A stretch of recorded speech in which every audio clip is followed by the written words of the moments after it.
ওম শান্তি। হিংসা হিংসি, অসূয়া অশান্তি, খোচা বিন্ধা, পৰচৰ্চা পৰনিন্দা এইবিলাক চলি থাকিব।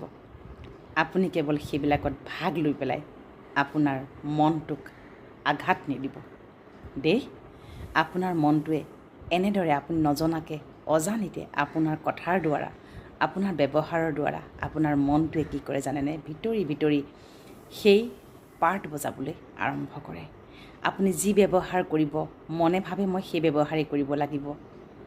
আপুনি যি ভাবিব, যি চিন্তন কৰিব, যি চৰ্চা কৰিব, আপোনাৰ মন তেনেকেই নিৰ্মাণ হৈ গৈ থাকিব।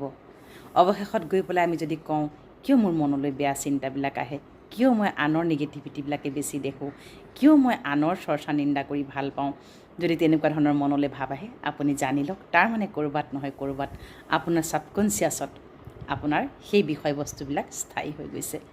গতিকে তেনেকুৱা যদি কিবা বিষয়বস্তু আপোনাৰ মনত এতিয়াও স্থায়ী হৈ গৈছে, দুখ, সুখ, অনিদ্ৰা, অশান্তি, নিন্দা, ভৰ্ৎসনা, হিংসা হিংসি, কোনোবাই আপোনাক কিবা কৈছে আপুনি প্ৰতিশোধ পৰায়ণ হৈ গৈছে, তেতিয়াহ'লে আপুনি অনতিপলমে মেডিটেশ্যন কৰিব লাগিব।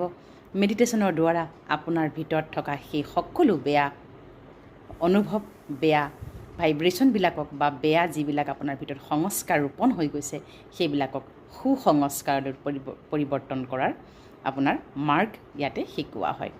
গতিকে যিসকলে মেডিটেশ্যন কৰিব বিচাৰিছে সেইসকলে ইয়াত দিয়া নাম্বাৰটোত অনতিপলমে যোগাযোগ কৰক। ওম শান্তি।